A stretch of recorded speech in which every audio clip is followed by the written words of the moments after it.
মাকে হারানোর পর বোঝা যায় মায়ের কথা। যে সকালে তুমি ঘুম থেকে উঠতে মায়ের ডাক শোনার জন্য, আজ সেই ডাক চিরদিনের জন্য থেমে গেছে। যে হাতে তোমার জন্য খাবার বানাতেন, ভালোবাসা দিয়ে মাথায় হাত বুলিয়ে দিতেন, আজ সেই হাত মাটির নিচে। যখন মা বেঁচে ছিলেন তুমি হয়তো বলেছ, মা আমি ব্যস্ত আছি, মা পরে কথা বলবো। কিন্তু আজ তুমি সময় পেলেও আর সেই কথা শোনানোর মানুষটি নেই। আজ তুমি চাইলে আর মাকে ফোন করে বলতে পারবে না, মা আমি পৌঁছে গেছি।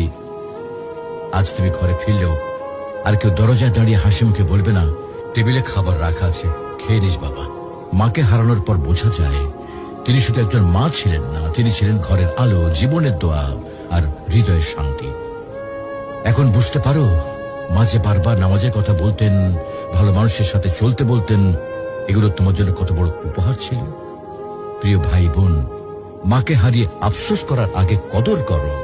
মায়ের হাতে চুমো দাও, তার জন্য দোয়া করো, তাকে জড়িয়ে ধরো যতদিন তিনি আছেন।